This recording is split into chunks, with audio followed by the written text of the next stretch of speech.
Luke Batty was born into a volatile relationship between his parents, although both loved him more than life itself.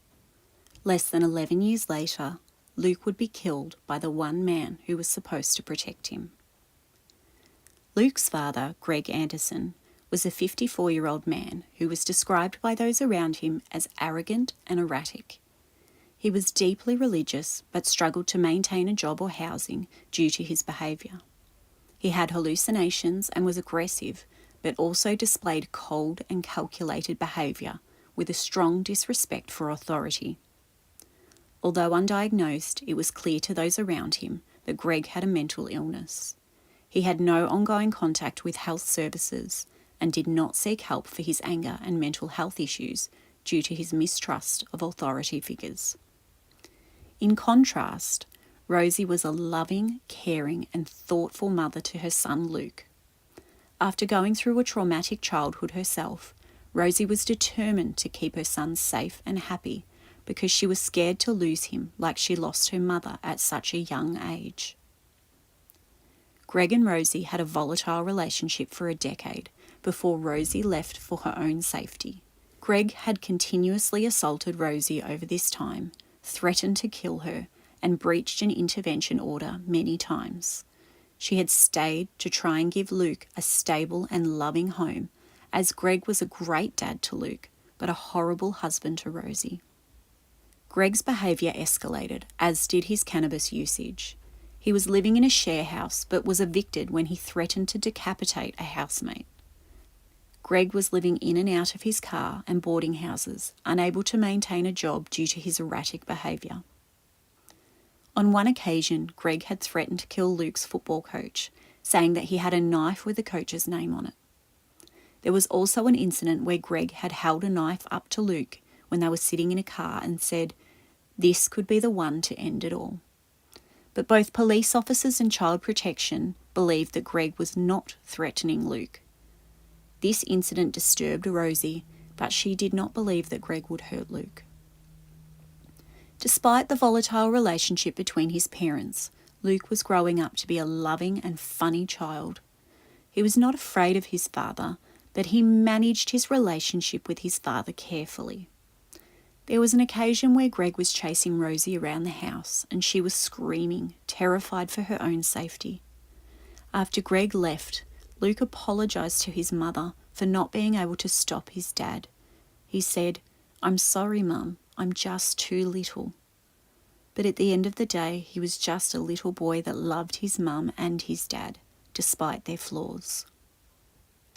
Rosie said, "Greg was a really loving dad and keen to be involved in Luke's life, so there was never any doubt in my mind that I shouldn't set aside the animosity between Luke, Greg and I for what I thought was in the best interests of Luke.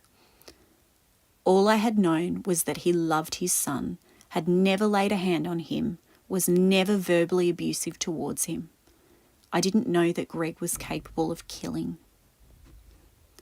In 2014, there were 4 warrants out for Greg's arrest.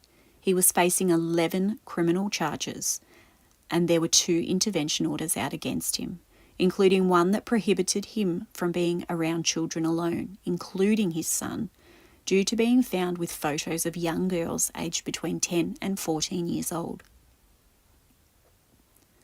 On the 12th of February 2014, Luke had cricket practice at Tyab Cricket Ground in Victoria, which his dad was allowed to attend. Everyone around Greg, including police and child protection, never thought that he would hurt his son.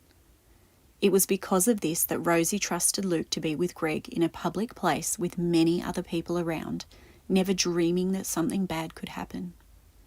Greg was in a good mood and Rosie breathed a sigh of relief, thinking that it was going to be a pleasant evening. After practice, Luke asked his mum if he could spend a few extra minutes with his dad, as he hadn't seen him in a while and he was in such a good mood. Rosie agreed. Suddenly, Rosie heard a human noise of anguish that she had never heard before. Greg had bludgeoned his 11-year-old son in the head with a cricket bat and then stabbed him repeatedly. Tragically, Luke died of massive head trauma from his injuries. Greg then stabbed himself. Police were called and they attempted to capsicum spray him unsuccessfully. Greg was shot by police, later dying in hospital. Rosie later recalled sitting in a police car for hours, begging police to go and see her son because he was laying there alone in the cold, but the police would not let her see him. The day after the murder, Rosie stated that no one loved Luke more than both of his parents. She said, "What triggered this was a case of his dad having mental health issues. He was in a homelessness situation for many years. His life was failing. Everything was becoming worse in his life, and Luke was the only bright light in his life." Rosie feels that Greg's sudden violence against his own son was not Greg wanting to hurt Luke. It was Greg wanting to hurt Rosie. He wanted to hurt her more than he cared about his son, and he took Luke away from Rosie for the rest of her life. Since Luke's death, Rosie has worked tirelessly to improve services for family violence victims.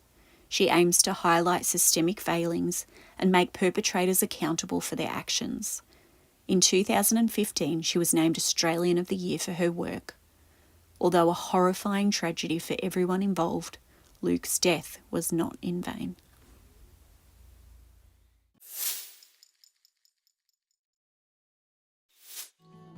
23-year-old Kathryn Grosvenor was known as Kat by those who loved her. She moved from her family home in New South Wales to the Australian Capital Territory to follow her dreams, but ended up found viciously murdered only 9 months later. Kat was described by her parents as a strong and loving young woman who was passionate about helping others. She had a lively and vibrant personality, matched by her quirky dress sense, and she loved to sing and dance. Kat had recently moved to Nichols in the Australian Capital Territory to pursue her passion of working with children in childcare. Co-workers remembered Kat fondly, stating, "She was a very gentle soul. That's what I remember about Kat. She was little Mother Earth, and that's why we certainly wanted her around the kids, because they'd cluster all around her. She'd be dressing up with them, she would be laughing, she would just bring joy into the room, and they would just feed off that." On Sunday the 3rd of March 2002, Kat spoke to her mother on the phone at 7:50 p.m. that night about coming home later that week for her dad's 50th birthday.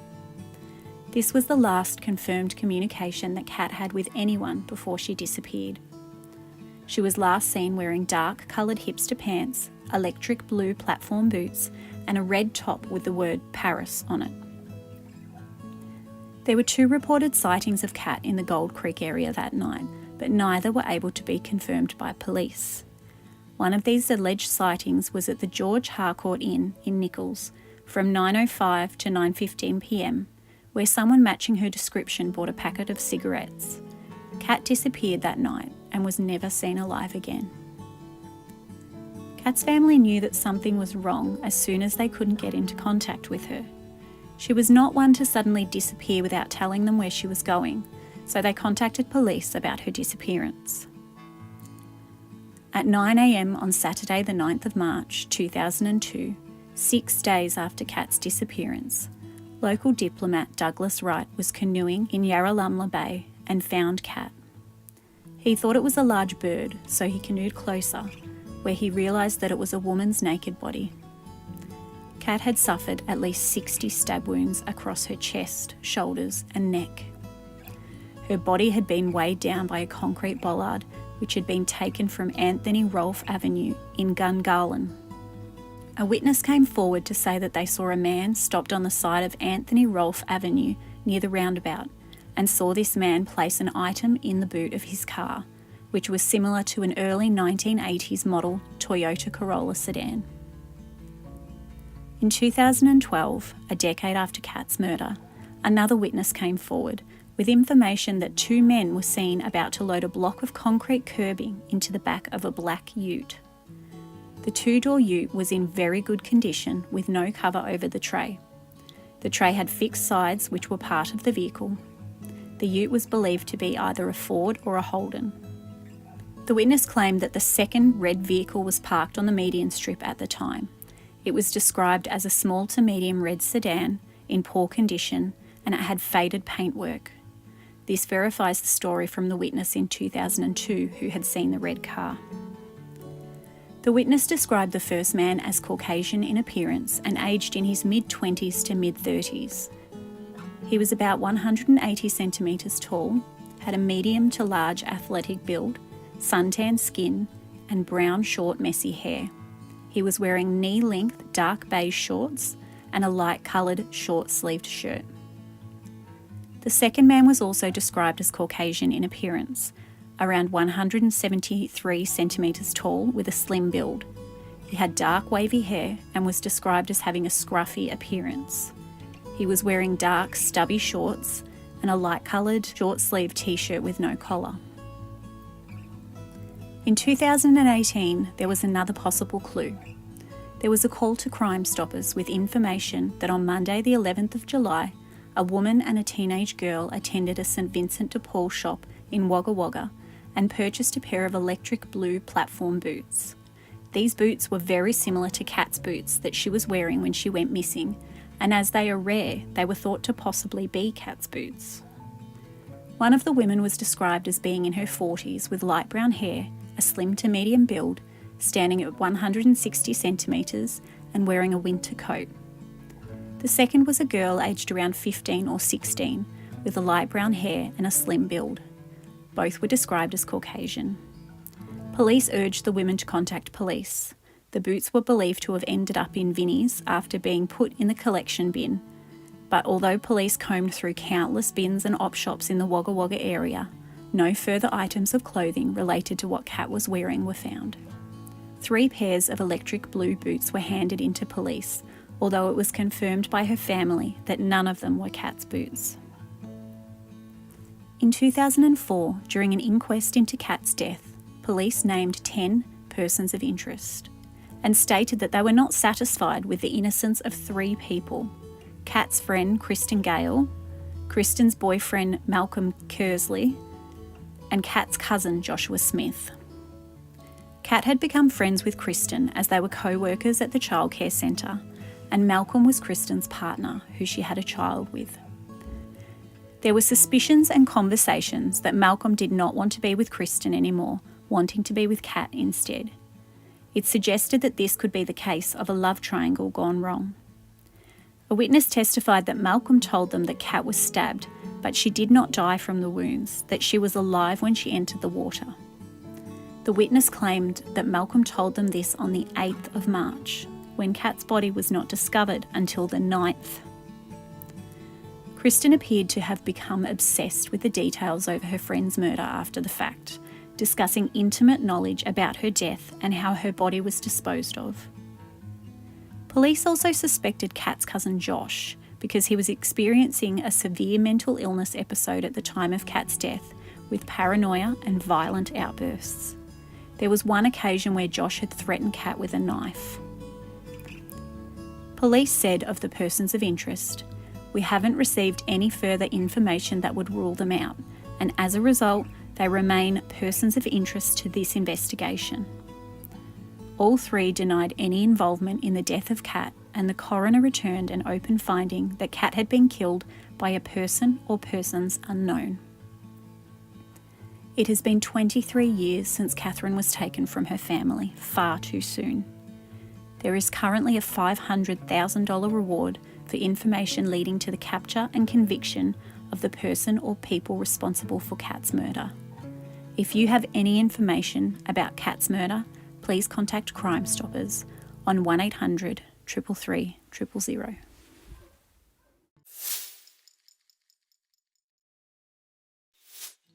In May of 1965, a horrific discovery shocked the city of Darwin, Australia, and captivated the nation. A newborn baby boy, dead and decomposed, was found wrapped in brown paper and newspaper sheets inside a parcel at the Darwin post office. The case, known as the baby in the post or the baby in the mailbag, remains unsolved, leaving unanswered questions about the identity of the child, his mother, and the motives behind the crime. On the 11th of May 1965, John Polishuk, a post office worker in Darwin, opened a parcel that had been left unclaimed. He opened it because it was emitting a strong, putrid odour and had begun to seep fluid. What he found inside was unthinkable: the decomposed body of a baby boy. The parcel had travelled 3,540 kilometres from Melbourne, where it had been posted on the 3rd of May 1965 at the Russell Street Post Office. Addressed to a J. Anderson at the Darwin Post Office on Nuckley Street, the package's sender was listed as J. F. Barnes from Mentone, Victoria, an address that would later be discovered to be fake. The baby, still wrapped in recent Melbourne newspaper sheets, had died from strangulation. A nylon stocking had been tied tightly around his neck 3 to 4 times. Police concluded that the baby had only lived for a few minutes to a few hours after birth. His umbilical cord was still attached, confirming that he had not been born in a hospital. With no identification on the baby and no evidence to trace at the time, detectives turned their focus to the intended recipient of the parcel. Several people in Darwin shared the name J. Anderson, but none could be conclusively linked to the case. The baby's mother, father, and the sender of the package remained mysteries. With no leads, the baby was buried in an unmarked grave in Darwin Cemetery. The case faded into obscurity, becoming a tragic and unresolved chapter in Australian history. Over the years, several theories emerged.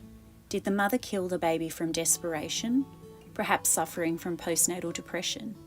Was the parcel sent to the father as an act of revenge? Or was the crime the result of an illicit affair, with the husband disposing of the evidence to protect his marriage? Without evidence, the truth remained elusive.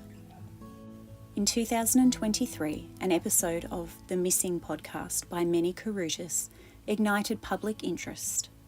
Former police officer Denver Marchant speculated about a connection to Jimmy Anderson, a famous Indigenous AFL player from Darwin. Jimmy's name matched the J. Anderson on the parcel, and Denver, who knew him personally at the time, believed he could be involved. Jimmy's daughter, Amelia, stepped forward to provide her DNA for comparison, as she admitted that her father was known to cheat on her mother throughout the years. She also stated that their family was the only Indigenous Anderson family in Darwin at the time. In 2023, the baby's remains were exhumed from the unmarked grave. DNA analysis revealed that the child was not biologically related to Jimmy Anderson or his family. While this ruled out one connection, it left other possibilities open. The baby could have been sent to Anderson by someone who believed the child was his, or the address could have been chosen at random. With advancements in DNA technology and genealogical tracing, investigators hope to finally uncover the identity of the baby and his parents. But as of now, the truth remains out of reach, buried under decades of silence. The Baby in the Post is a story of tragedy and secrecy, a mystery that continues to echo through the decades. Will science and determination finally provide answers, or will the identity of this child and the story behind his death remain forever shrouded in mystery?